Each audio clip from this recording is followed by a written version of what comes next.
ఓం శ్రీ గణేశాయ నమః. ఓం శ్రీ సరస్వత్యై నమః. ఓం శ్రీ గురుదత్తాత్రేయ నమః. ఓం శ్రీ లక్ష్మీనరసింహాయ నమః. 16 ఫిబ్రవరి 2026 సోమవారం యొక్క దిన విశేషము మరియు పంచాంగము. దిన విశేషం ఏంటంటే, ఈరోజు శివరాత్రి జాగరణ చేసిన తర్వాత చాలామంది అభిషేకం చేసిన తర్వాత రెండో రోజు అంత నిర్మాల్యం ఉంటుంది కదా, పంచామృతము నిర్మాల్యము ఇదంతా కూడా అక్కడ శుభ్రపరిచే అవకాశాన్ని కల్పించుకోండి. అక్కడ యజమానులతో అడిగి, గుడి యొక్క అధికారులతో అడిగి ఆ అవకాశాన్ని కల్పించుకోండి. అది చేసి ఆలయాన్ని చాలా బాగా శుభ్రపరిస్తే అభిషేకం చేసి రాత్రి జాగరణ చేసిన పుణ్యం ఎంతుందో అంతకంటే రెట్టింపు పుణ్యం వస్తుంది. ఇది నిజంగానే శాస్త్రం చెప్పిన మాట. ఒకటోది, కృష్ణ పరమాత్మ మనకు చెప్పాడు, వడ్డించేటప్పుడు ఇస్తరాకులు వేసిన దానికంటే కూడా భోజనం తర్వాత ఇస్తరాకులు తీసేస్తే పుణ్యం రెట్టింపు అవుతుంది. ఆ విషయాన్ని మీరు గుర్తుపెట్టుకొని ఈ విషయం సేవ చేసుకోండి, ఖచ్చితంగా లాభం జరిగే అవకాశం ఉంది.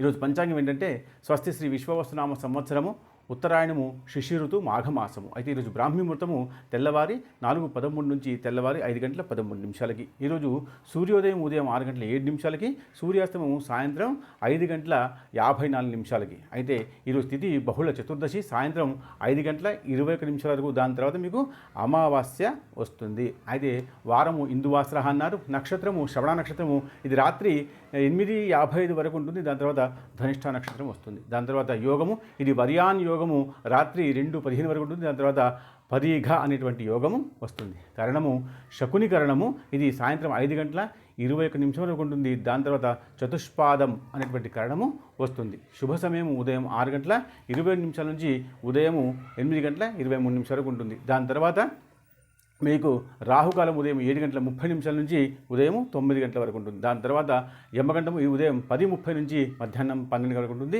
అయితే దుర్ముహూర్తము మధ్యాహ్నం 12:34 నుంచి మధ్యాహ్నం 1:20 వరకు ఉంటుంది. దాని తర్వాత వర్జము, ఇది రాత్రి 1:02 నుంచి రాత్రి 2:41 వరకు ఉంటుంది. దాని తర్వాత అమృత ఘడియలు, ఇది ఉదయం 9:57 నుంచి ఉదయం 11:39 వరకు ఉంటుంది. అయితే ఈ యొక్క విషయాన్ని షేర్ చేయండి, లైక్ చేయండి, కమెంట్ చేయండి, సబ్స్క్రైబ్ చేయండి. శుభం.